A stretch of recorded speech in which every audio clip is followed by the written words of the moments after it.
نحمده ونصلي ونسلم على رسوله الكريم اما بعد۔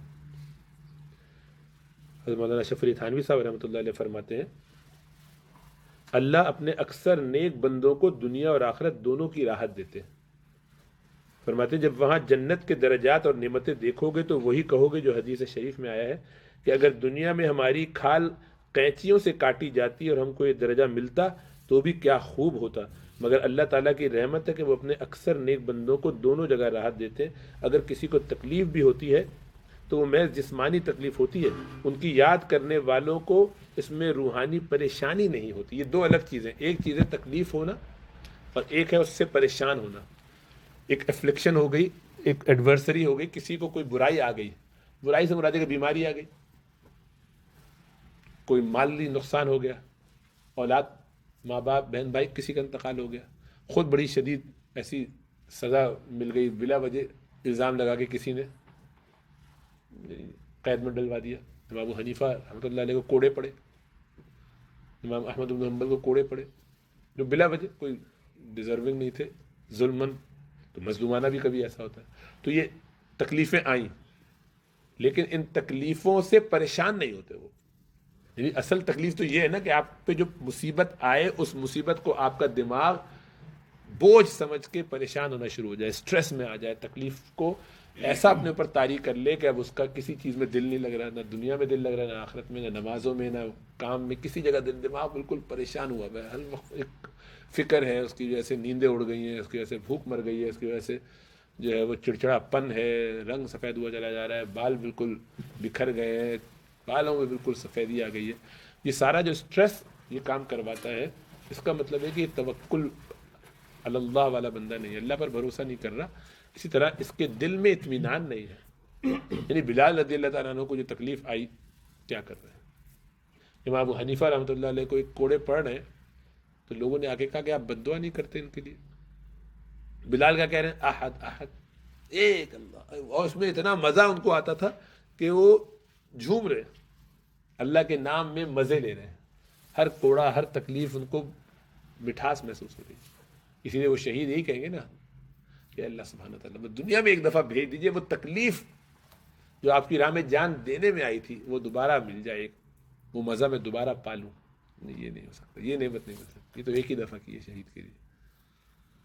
تو وہ اس تکلیف کو اپنے اوپر طاری نہیں کرتے بلکہ مزے سمجھتے۔ تو میں ابو حنیفہ رحمۃ اللہ علیہ کو کہا تو کہیں گے کہ نہیں، میں اللہ کے رسول صلی اللہ علیہ وسلم کو کل قیامت والے دن کیا منہ دکھاؤں گا کہ یہ بنو عباس ہے نا، عباسی خلفاء نے پٹوایا تھا نا، مہدی منصور جو تھا، منصور تو اس نے کروایا تھا، تو ظاہری بات ہے کہ یہ تو بنو عباس ہے، عباس رضی اللہ تعالیٰ عنہ کے خاندان سے تھا، تو مسلمان تو میں ان کو اللہ کے رسول صلی اللہ علیہ وسلم کے رشتہ دار ہیں، مجھے بڑی شرم آئے گی کہ میں اس کے خلاف بد دعا کروں۔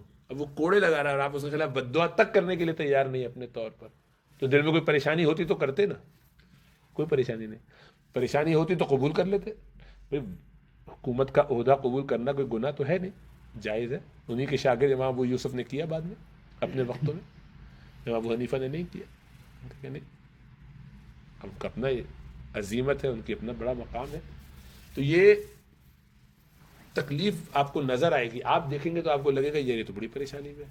یہ بیچارے اکثر مولوی پریشان نظر آتے ہیں، کم تنخواہیں ہوتی ہیں، زیادہ بچے ہوتے ہیں، فیملی بڑی ہوتی ہے، چلانا مشکل ہوتا ہے، لیکن لگے ہوتے ہیں۔ آپ کو کم ایسا نظر آئے گا کہ وہ پریشانی کا عالم میں اسٹریس کی وجہ سے بیٹھے ہوئے، کنارے پہ سر پکڑ کے بیٹھے ہوئے ہیں۔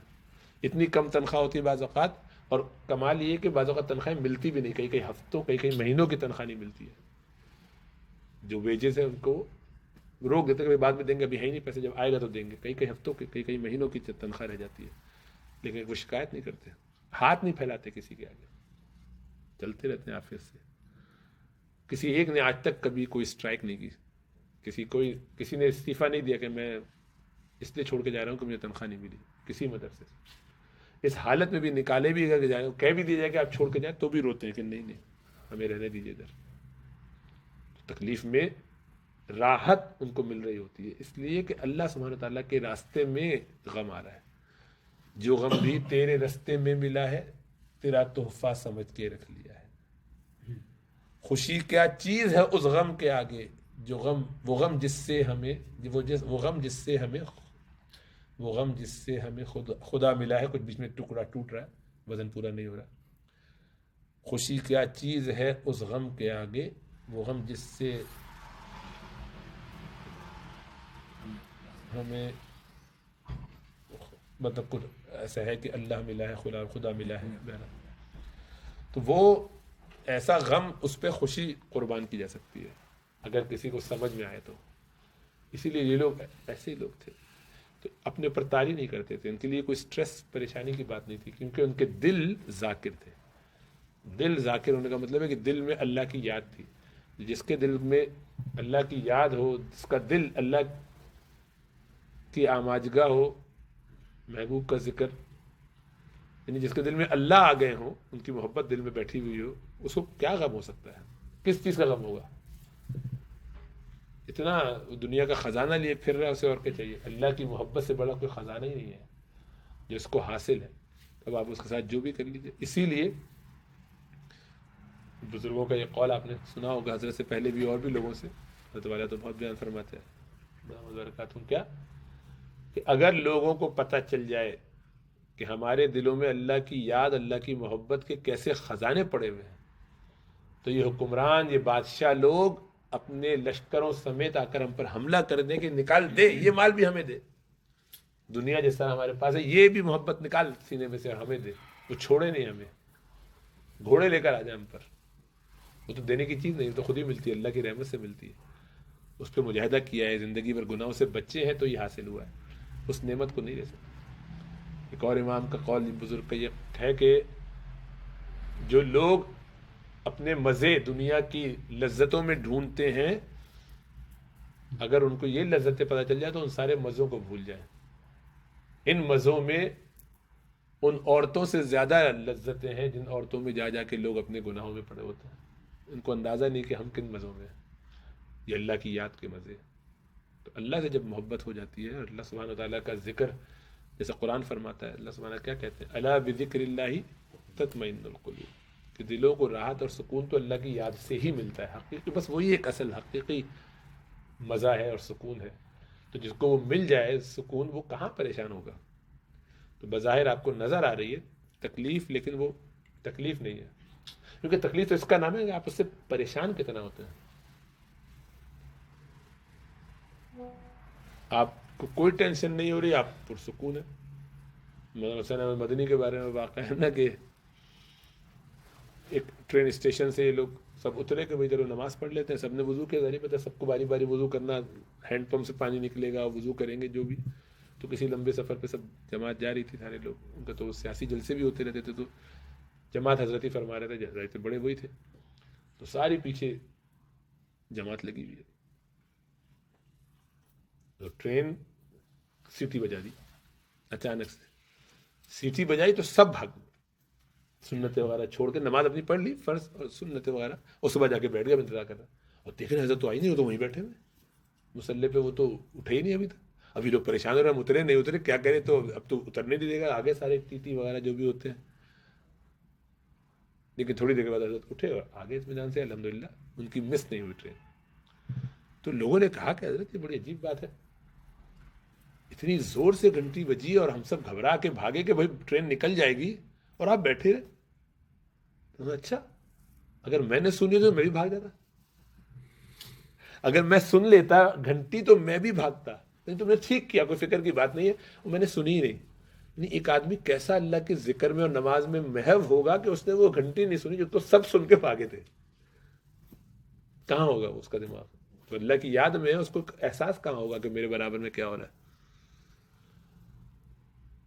علی رضی اللہ تعالیٰ عنہ کے بارے میں آتا ہے، ایک دفعہ ان کو کوئی کانٹا لگ گیا، کوئی تیر لگ گیا، بڑا زخم کر دیا اور تکلیف ہے، اور نکال، بہت درد ہے، ہاتھ نہیں لگانے دے رہے، وہ ہڈی میں کہیں پیوست ہو گیا تھا، گہرائی میں چلا گیا تھا. لوگوں کو فکر نہ کرو، ابھی نماز میں لگیں گے اس وقت کھینچ لینا. اور نماز میں اللہ اکبر کر کے کھینچ لیا، پتہ ہی نہیں چلا. ان کو بعد میں اس طرف توجہ کی، سلام کے بعد نکل چکا ہے. اچھا، پتہ ہی نہیں چلا. کیسے عجیب لوگ ہیں کہ یار پتہ ہی نہیں چلا، کیسے نہیں پتہ چلا. ہمیں تو میں یہاں نماز پڑھ رہا ہوں اور آپ دروازے سے انٹر ہوں بغیر آواز کے، یا وہاں کھڑے ہوئے پڑھ رہے تھے وہاں، تو آپ کی کھانسی کا بھی پتہ چلے گا. پوری توجہ سے میں دیکھوں گا کون سی والی کھانسی ہے، ٹی وی والی ہے کہ کینسر والی. جدید وہ انسان کا حال ہے. ہم اپنی نماز میں لوگوں کی سانسیں، لوگوں کا فون نکال کے جیب سے کھجلانا، یہ اتنی آواز، یہ کھجلی کی آواز پورا دماغ میرا وہیں جائے. کون آیا، کون جا رہا ہے، کس کو کیا ہے. نماز کے دوران بھی ہمارا ایسا فوکس نہیں ہو سکتا کہ ہم توجہ کریں. کہنے کے باوجود بھی نہیں ہوگا، سوچ کے بیٹھے ہوں گے تب بھی نہیں ہوگا. دماغ ایک کرنے کی دیر ہے بس پوری مسجد اسی طرف دماغ اس کا لگ جاتا ہے. اتنے ہم کمزور لوگ ہیں. تو یہ کیسے لوگ ہوں گے؟ اسی لیے جن لذات میں وہ ہیں ان میں ان کو یہ ساری تکلیفیں محسوس ہی نہیں ہوتی. اور جن کو یہ تکلیفیں پتہ چل رہی ہوتی ہے کہ ہیں تکلیفیں، ان کو یہ رب کا تحفہ سمجھ رہے ہیں، یہ سووینیر سمجھ سمجھ کے جمع کر رہے ہیں. وہی کہا نا کہ جو غم بھی تیرے رستے میں ملا ہے، آپ کے رستے میں ہم چل کے آ رہے ہیں. یعنی محبوب آپ سے کہتا ہے کہ ہاں بھائی آ جاؤ. اب آپ ہاں بلایا مجھے تو وہاں سے چلے آ رہے ہیں. آپ پگڈنڈی ہے، ٹیڑھا راستہ، کیچڑ ہے، ادھر گر رہے ہیں، ادھر سلپ ہو رہے ہیں، ادھر کوئی دشمن آ گیا تو اس نے بگایا تو ادھر سے بھاگ کے جا رہے ہیں، ادھر سے چڑھ کے اوپر گئے تو راستہ مل ہی نہیں رہا. اور محبوب یہاں کھڑے کھڑے مسکرا کے آپ کو کہہ رہے ہیں بھائی آؤ، میں انتظار کر رہا ہے تمہارا. تو اب آپ وہاں سے، آپ کے لیے وہ ساری تکلیف ایک لمحے میں ختم ہو جائے گی. آپ کو کوئی اس سے فرق نہیں پڑتا کہ کیا تکلیف آ رہی ہے، مجھے بلایا گیا، میں انتظار میں اتنی دیر سے بیٹھا. شوق سے اٹھ کے آدمی بھاگا بھاگا جاتا ہے. جس چیز کا اشتیاق ہوتا ہے اس چیز پہ آدمی لپک کے جاتا ہے. اسی لیے اللہ والوں کو موت سے پریشانی نہیں ہوتی، یعنی وہ موت کے منتظر رہتے ہیں. کسی نے کہا فضل گنج مراد آبادی صاحب، فضل الرحمان گنج مراد آبادی صاحب رحمۃ اللہ علیہ تھے، ان کو جو بڑی بیماری تو ڈاکٹر آگے دیکھنے کے لیے کہا کہ حضرت دل کا کوئی مسئلہ نہیں. کارڈیولوجسٹ نے کہا کوئی فکر کی بات نہیں ہے، سب ٹھیک ہے. تو کہتے ہیں ڈاکٹر صاحب موت کوئی گھبرانے کی بات ہے؟ یعنی وہ کہنا چاہتے ہیں کہ آپ کو موت ایسی کیفیت نہیں کہ جیسے اس سے جان چلی جائے. تو کہ موت کوئی گھبرانے کی چیز ہے؟ موت تو پل ہے جو محبوب کو محبوب سے ملا دیتا ہے. ہم تو اس کے انتظار میں بیٹھے ہوئے، ہمیں اس سے کیا ڈراوا. تو موت کے آئینے میں تجھ کو دکھا کر رخ دوست زندگی تیرے لیے اور بھی دشوار کرے. زندہ رہنا مشکل لگتا ہے کہ یار محبوب کے پاس دروازے سے نکلیں گے تو اللہ ملیں گے، یہ موت کا یہ دروازہ، اس سے گزریں گے تو اللہ ملیں گے. تو آدمی یہاں سے فوراً پھڑکتا ہوا نکل جائے. جس کو شوق لقائے مولا ہو، موت سے بڑی تو کوئی تکلیف ہے نہیں. فضاء الاکبر، سب سے زیادہ گھبرا دینے والی چیز، جب اس سے نہیں گھبراتے تو دنیا کی کون سی چیز سے گھبرائیں گے اللہ والے. تو اللہ کا جو ہو جائے، نیک اعمال کرنا شروع کر دے، تقوی سے رہنا شروع کر دے، کسی شیخ سے متعلق ہے تو اس کے بتائے ہوئے طریقوں کے مطابق اپنی زندگی کو بدلے، آہستہ آہستہ کر کے اس کو ایسی کیفیت پیدا ہوگی اس کے لیے کسی قسم کا بڑے سے بڑا اسٹریس بھی اسٹریس نہیں رہے گا. اس کو آپ پریشان ہو رہے ہوں گے کہ یار یہ مصیبت آ گئی. مولانا یہ حضرت سفیان ثوری رحمۃ اللہ علیہ، ان کے خلاف وارنٹ گورنمنٹ نے کہتے پکڑ کے لاؤ، بہت جو فتوے ان کے آ رہے ہیں، باتیں کرتے ہیں گورنمنٹ کے خلاف، لاؤ. تو ایسے لوگوں کو بلایا جاتا ہے، مارا پیٹا جاتا ہے. تو ادھر انہوں نے یہ بات سنی اور یہ جو اعلان ہو رہا ہے، اور یہ سفیان ابن عیینہ اور ایک اور کسی بڑے امام بن یحییٰ بن معین کوئی بھی ہوں گے، ان کے گود میں سر رکھے ہوئے، ان کے گود میں یہ دوسرے شاگرد کے گود میں پاؤں رکھے ہوئے مزے سے لیٹے. اور وہ کہہ رہے اعلان ہو رہا ہے ادھر سے، اور یہ ٹس سے مس نہیں ہو رہا، اپنے اطمینان سے پڑے ہوئے ذکر میں. تو شاگردوں میں سے کہ حضرت آپ نے سنا؟ کہ ہاں بالکل سنا.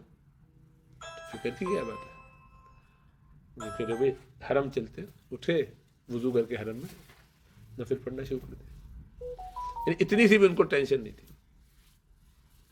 ہم دونوں پریشان ہو رہے تھے کہ حضرت کی جان کے لیے خطرہ ہو سکتا ہے، پکڑ کے لے جائیں تو. ان کو اتنا سا فرق نہیں پڑتا، کیونکہ نہ جان ان کے لیے کوئی مسئلہ ہے، نہ مال ان کے لیے کوئی مسئلہ ہے. ان ساری تکلیفوں کو وہ اللہ کی طرف سے آزمائش کے راستے کی یا تو پگڈنڈی سمجھتے ہیں کہ اس میں تو ایسے ہی جانا ہے، یہی راستہ ہے، یا اس کی گہرائی میں اتر کے یہ سمجھتے ہیں کہ یہ بھی نعمتیں ہیں، ہمیں نظر نہیں آ رہی. یہ بھی تو کہا کہ وہ کہیں گے قینچیوں سے کاٹا جاتا، ہماری کھال کو قینچیوں سے کاٹ کاٹ کے الگ کیا جاتا، ہم اس طرح مارے جاتے ہیں اللہ کی راہ میں. اور پھر یہ جنت ملی تو بھی ہمارے لیے کچھ نہیں تھی. تو جنت تو اتنی بڑی نعمت ہے, اتنا بڑا اللہ کا فضل ہے, تو اسی لیے وہ اسٹریس اور پریشانی میں نہیں آتے. اور اس کی کوشش کرنی چاہیے کہ ہم ہر وقت چھوٹی چھوٹی باتوں پہ بہت زیادہ پریشان نہ ہو جائے کریں. شروع میں ہوگا آہستہ آہستہ, لیکن اس کو کنٹرول کرنا چاہیے. ہر پریشانی پہ بالکل باولائے پھر رہے, اس سے شکایت اس سے شکایت, منہ پہ غصہ, موڈ خراب, نیند نہیں آ رہی, بھاگے پھر رہے. ایسے نہیں, اپنے آپ کو قابو میں کرو. چھوٹی دیر اس کو ٹھہر کے سوچو ایکٹیولی. شروع میں مشکل ہوگی لیکن جان بوجھ کے سوچو, سوچ کے کہو کہ یا اللہ یہ تکلیف آئی ہے پہلے تو کیوں آئی ہے, ہو سکتا ہے کہ میرے کسی گناہ کا عذاب ہو, میری کسی غلطی, اس کو غور کرو, پیچھے جاؤ چیک کرو, تو فوراً پتہ چل جائے گا. ذرا سی آنکھ کھلے گی تو پتہ چل جائے گا. جب چیک کرنا چاہے گا آدمی تو نظر آئے گا. وہ تو دیکھتے ہی نہیں تو ایسے ہوتا ہے, آنکھ بند کر کے پتہ نہیں چلتا. جب آپ چیک کرنا شروع کرتے تو واقعی وہ چیزیں آہستہ آہستہ نظر آنے لگتی ہیں. اور نہ نظر آ رہی ہوں تو ذکر شروع کر دو, تسبیحات شروع کرو. تسبیحات کا معمول ہوگا تو یہ خود بخود نظر آنے لگیں گی. ایسی چیزیں نظر آئیں گی کہ آدمی کو حیرت ہوگی کہ یار میں نے آج تک اس پہ غور ہی نہیں کیا, تو یہ مسئلہ تھا. اپنے ایسے ایسے عیوب نظر آئیں گے, ایسے ایسے گناہ نظر آئیں گے, ایسی ایسی غلطیاں نظر آئیں گے کہ آدمی حیران ہو جائے گا. یعنی ذکر اللہ کی ایسی برکت ہے کہ آدمی کی آنکھیں گویا کھل جاتی ہیں. وہ آنکھوں پہ رتوندی تھی, آنکھوں پر جو پردہ پڑا ہوا تھا غفلت کا, وہ کھل جاتا ہے. تو اس کو سمجھ میں آنے لگتا ہے کہ میں یہاں غلط تھا, یہ گڑبڑ ہوئی تھی, یہ ایسا ہوا تھا, وہ ایسا ہوا تھا. پھر وہ چیز اس کی آہستہ آہستہ کور ہوتی جاتی ہے. تو جب آدمی اپنے آپ کو ایسا بنا لیتا ہے تو آگے کے راستے سنورتے ہیں. تو یہ کیا کرے گا آدمی, یعنی کیا ہمیں کرنا چاہیے ایسا بننے کے لیے؟ اللہ کی یاد سے اپنے دل کو معمور کرنا چاہیے. 5 تسبیح سے شروع کرے آدمی, جس نے ابھی تک کچھ نہیں کیا وہ یہ 5 تسبیح شروع کرے. تیسرا کلمہ سبحان اللہ والحمد للہ ولا الہ الا اللہ واللہ اکبر, اور آخر میں 1 دفعہ ولا حول ولا قوت الا باللہ العلی العظیم بھی کہہ دے.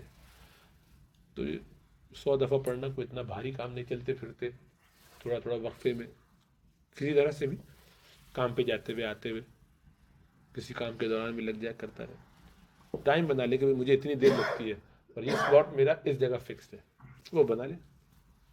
جب وہ ہو جائے گا تو آپ دیکھیے گا کبھی مشکل نہیں ہوگا. اگر آپ نے اس کو اپنا سلاٹ ان کر لیا, مثلا آپ نے کیا ہے کہ میں یہاں سے واک کر کے اسٹیشن تک جاتا ہوں, تو اس وقت 4 منٹ 5 منٹ لگتے ہیں, کوئی بند نہیں کرے گا, کسی کو پتہ ہی نہیں چل رہا کس کا فون ہے.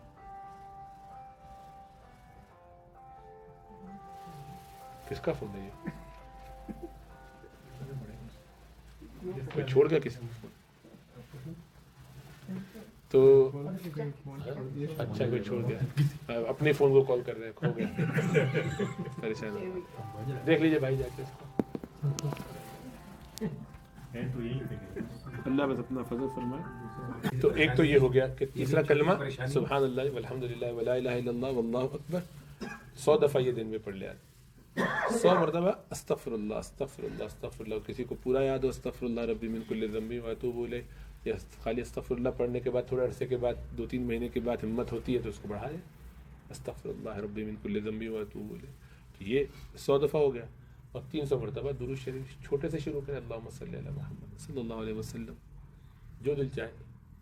اللہم صلی وسلم وبارک علی حبیبک حبیبنا محمد وعلی آلہ وصحبہ اجمعین. درود ابراہیمی ایک آدھ دفعہ شروع میں پڑھ کے ایسے کر لے, جو بھی, لیکن 300 مرتبہ یہ. تو یہ 5 تسبیح ہو گئی دن کی, کچھ بھی نہیں ہے. چلتے پھرتے ہوئے اس کی عادت ڈالے, جب اس پہ پختہ ہو جائے گا اس کو خود ہی اپنے اندر تبدیلی نظر آنے لگے کہ اب مجھے وہ عیب نظر آنے لگے. جب آپ کو اپنے عیب نظر آنا شروع ہو جائے لوگوں کے مقابلے میں, جب آپ کی فکر لوگوں سے ہٹ کے اپنی طرف مبذول ہو جائے, آپ سمجھ جائیں کہ اب آپ نے داخلہ لیا ہے, اب آپ چل پڑے اس راستے پر. بس اس راستے پہ چلنا شروع کریں گے تب آگے کا کام ہوگا. اس لیے بغیر یہ معمولات مکمل کیے ہوئے, تسبیحات مکمل کیے ہوئے کچھ بھی نہیں ہو سکتا. یعنی اگر کوئی یہ سمجھے کہ میں یہ تسبیحات نہیں پڑھوں گا اور میرا کام بن جائے گا, نہیں بنے گا, نہیں بن سکتا, ممکن ہی نہیں ہے. یہ سارے اللہ کی یاد کے بغیر کام نہیں بنتا. اللہ کی یاد کے بغیر اندھیرے میں کچھ سجھائی نہیں دیتا, ہر طرف اندھیرا ہی نظر آتا ہے, روشنی آئے گی اسی سے. تو اس لیے اپنے آپ کو اس کا عادی بنانا ضروری ہے. ذکر اللہ شروع کریں جنہوں نے نہیں شروع کیا ہوا, اور جو کر چکے ہیں 3 مہینے 6 مہینے سے ماشاءاللہ پابندی سے ہو رہا ہے, اس کو بڑھاؤ. مسنون کو اور اضافہ کر دو, سبحان اللہ و بحمدہ سبحان اللہ العظیم شروع کر دو, رب اغفر وارحم وانت خیر الراحمین چوتھا کلمہ جسے کہتے ہیں لا الہ الا اللہ وحدہ لا شریک لہ لہ الملک ولہ الحمد وہو علی کل شیء قدیر، اس کو شروع کر دو تو یہ تسبیحات بڑھا دو شریف 300 سے 500 کر دو، 500 سے 1000 کر دو، 1000 سے 10,000 پڑھتے جاؤ جتنا اللہ توفیق۔ یہ جو مسنون اذکار رسول اللہ صلی اللہ علیہ وسلم کی تعلیم فرمودہ ہے ان میں اضافہ کیا جا سکتا ہے جتنا بھی دل جائے اپنے حساب سے، لیکن افیکٹ کیے بغیر جو مست ہے وہ پہلے کرو، یہ 5 تسبیح پہلے، پھر اس کے بعد آگے بڑھو۔ اور اس طرح سے کرتے کرتے اگر کسی سے تعلق ہے تو اس سے کہو کہ مجھے آگے اور بھی کچھ سبق دیجیے، تو وہ آپ کو بڑھائے گا اس میں، پھر وہ آپ کا علاج کرنا شروع کر دے گا، کیونکہ جب تک آپ کو اپنے عیب نظر ہی نہیں آ رہے تو کیسے آپ کا علاج کریں؟ آپ مانیں گے کب؟ وہ شیخ کو تو پتہ چل رہا ہوگا، وہ آپ کو کہے گا یہ کرو، لیکن وہ آپ سے یہ کہے گا کہ پہلے یہ بیس لائن ٹھیک کرو، بیس لائن نہیں ٹھیک کرو گے تو تمہیں کچھ سمجھ میں نہیں آئے گا کہ کر کیا رہے ہو، اس راستے کو تو درست کر لو۔ یہ 5 تسبیحات تو اس لیے پہلے سے بتا دی جاتی ہے کہ بھائی اس پہ محنت کر کے اپنے آپ کو ٹریک پر لے آؤ، جب ایک دفعہ ٹریک پہ آ گئے تو پھر آگے کی منزل اب طے ہو سکتی ہے، کیونکہ آپ کو پرائم کرنا پڑتا ہے، آپ کو پہلے سے ذرا وارم اپ کرنا پڑتا ہے، ایک ذہن میں ایک لیول پہ آنا پڑتا ہے، وہاں سے پھر آگے کے کام شروع ہوتے ہیں۔ تو آپ کو شوق یہ کہ پہلے سے آگے کی چیزیں بتانے کا کوئی فائدہ نہیں، اس کو اثر ہی نہیں ہوگا، فائدہ ہی نہیں ہوگا، یہی کچھ برکت ہو جائے گی لیکن جو مقصد ہے وہ حاصل نہیں ہوگا۔ علاج تو علاج کے طریقے سے کرنا پڑتا ہے، تو یہ برکت کے لیے ثواب کے لیے نہیں کیا جاتا، یہ سب علاج کے لیے کیا جاتا ہے، تو علاج کے لیے علاج ہی کے طریقے سے کرنا پڑے گا جیسے آپ کو کہا جائے، تو اس کی عادت ڈالیں تو دیکھیے گا پھر وہ خود بخود نظر آنے لگے گا۔ تو اس طرح سے کر کے جب نظر آنے لگے گا تو او ہو ذرا گردن گھمائی پتہ چلا اپنے یہ غلطی یہ گڑبڑ یہ گناہ یہ کیا میں نے یہاں پہ آدمی کہے گا میرا اپنے ہاتھ کا کیا ہوا تو غم کس بات کا ہوگا، اپنے آپ کو 2 چماٹ لگائے گا، بہت ہی جاہل آدمی ہے یار، مجھے یہ سمجھ میں نہیں آیا میں نے یہ کیا کیا۔ اپنی غلطی پہ آدمی زیادہ سے زیادہ اپنے اوپر ہی غصہ کرے گا نا، لیکن جب یہ سمجھ میں آ جائے گا کہ میری اپنی غلطی تھی تو کہے گا اللہ کا شکر ہے کبھی پتہ چل گئی، کل قیامت میں پتہ چلتی میری غلطی میں تو اندھوں میں پڑا رہتا، اندھیرے سے نکال دیا اللہ نے، اللہ کا لاکھ لاکھ احسان ہے۔ پھر اگلی دفعہ وہ حماقت نہیں کرے گا، یا تیسری چوتھی دفعہ 5ویں دفعہ میں نہیں کرے گا، آہستہ آہستہ۔ اب یہ جو ہے آگے کے جتنے اوراد و اشغال ہوتے ہیں جو شیوخ بتاتے ہیں وہ اس کو ٹھیک کرنے کے طریقے ہیں کہ یہاں یہ نکل آیا اس کا یہ علاج اس کا وہ علاج۔ تو جب آپ ٹریک پہ سمجھ میں آ گیا، آپ کو پروسیجر سمجھ میں آ گیا، میتھڈ سمجھ میں آ گیا، اب آپ چل رہے ہیں آگے، چلتے چلتے اب آپ کو ایک ایک چیز کو آہستہ سے، یہ جھاڑ یہاں سے صحیح کی، یہ گڑبڑ یہاں سے صحیح کی، ٹرم ہوتے جا رہے ہیں، سیٹ ہوتے جا رہے ہیں، اور سیدھا درخت ہوتے ہوتے ہوتے تو بالکل ایک پراپر شیپ میں آ گیا۔ جب سب کچھ سمجھ میں آنے لگتا ہے تو پھر مسئلہ نہیں، تو پھر ایک بھی شاخ ہلکی سی بھی ادھر بڑھتی تو آپ کو نظر آتا ہے، ایسا تو نہیں ہوگا وہ نہیں بڑھے گی تو گناہ کا تقاضا تو رہتا ہے، لیکن ایسے فوراً وہ کاٹے گا، اس کو بدل کے اس کا کیا علاج ہے، اس کا کیا علاج ہے، وہ ٹریننگ کے نتیجے میں اس کو سمجھ میں آنے لگتا ہے، خود ہی اس کو اپنے ری ایڈجسٹ کرتا چلا جاتا ہے۔ جب ایک دفعہ ری ایڈجسٹمنٹ کی لائن پہ لگ گیا تو بس پھر سیٹ ہے معاملہ، پھر وہ رہتا انسان ہی ہے لیکن اس کو ہر چیز کی حیثیت اور حقیقت سمجھ میں آنے لگتی ہے، اور اللہ کی یاد اور اس کی محبت اتنی غالب ہو جاتی ہے کہ یہ تکلیف نہیں نظر آتی، اس لیے کہ اس کے پیچھے اللہ سبحانہ تعالیٰ کی جو حکمتیں ہیں مصلحتیں وہ سب نظر آتی ہے، تو بعض اوقات وہ تکلیف اس کے لیے نعمت بن جاتی ہے، وہ کہتے ہیں الحمدللہ۔ اسی لیے امام احمد بن حنبل کیا فرماتے ہیں رحمۃ اللہ علیہ، بعد میں ان کو یہ جب ابھی تو مانا نہیں ان کی بات، ان کے خلاف ہو گئے، کوڑے لگا رہے، لیکن ان کی ثابت قدمی سے سمجھ میں آ گیا، تو وہ جو سارے معتزلی بن گئی تھی گورنمنٹ بھی اور سارے لوگ، وہ سارے دوبارہ اہل سنت والجماعہ ہو گئے۔ ان کی تکلیفیں 18 مہینے برداشت، اللہ نے دل پلٹ دیے۔ اب جو دل پلٹا ہے اب ان کو ارے ہم نے تو بڑی زیادتی کی ہے شیخ کے ساتھ، استاد کے ساتھ، بزرگ، اب ان کو انعام پہ انعامات، ہر تھوڑے دنوں بعد کوئی ہدیہ پہنچ رہا ہے، گولڈ سونے کے ڈلے، تو ان کو توڑے کہتے ہیں، سونے کے توڑے پہنچ جاتے تھے۔ امام صاحب فرماتے ہیں کہ وہ کوڑے کی نہ مار مجھے زیادہ پسند تھی اس توڑے کی مار سے، وہ زیادہ بہتر تھی، یہ مار تو بڑا خطرناک ہے، لیکن دنیا مجھے بھیج رہے، میں اس کا کیا کروں، مجھے بوجھ بن گیا، اس کو نکالنا پڑتا ہے فوراً۔ وہ منع بھی نہیں کر سکتے کہ ظاہر ہے ان کا دل ٹوٹے گا، وہ بھجوائی دیتے کسی نہ کسی سے۔ تو ادھر جو ہے وہ ابھی اتنی تسل لے کے چلے، تو کہتے ہیں وہ کوڑے کی مار آسان تھی، یہ دیکھو ان کو وہ اس میں مٹھاس نظر آ رہی ہے اس کے مقابلے میں، اس لیے کہ دونوں کی آؤٹ کم دونوں کا مختلف ہے، دونوں کے سٹریس، دونوں کے پرابلم مختلف ہیں۔ وہ ثابت قدمی میں مضبوط کر رہے ہیں، اللہ کی محبت بڑھا رہے ہیں، اس کا خطرہ ہے کہ دنیا نہ آ جائے میرے اندر۔ تو یہ آتا اس وقت ہے جب نظر آنے لگے، اندھا نہ ہو آدمی، اور وہ ہوتا ہے تزکیے سے۔ تزکیے کے لیے ذکر اللہ بہت ضروری ہے اور کسی شیخ کے ساتھ متعلق ہونا ضروری ہے۔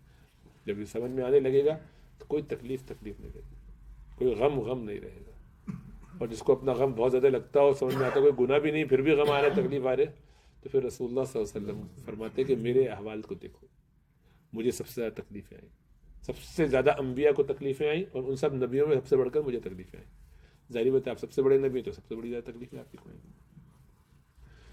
تو آپ جب ان کو دیکھ لیتے ہیں تو آپ کہتے ہیں ان پہ آ سکتے ہیں ایسی تکلیفیں، تو ہماری کیا اوقات ہے، ہمارے لیے تو پھر ٹھیک ہی ہو رہا ہوگا. تو اس سے اطمینان ہو جاتا ہے. اللہ سمجھ و شعور عطا فرمائے. اللہ سب کو توفیق عطا فرمائے.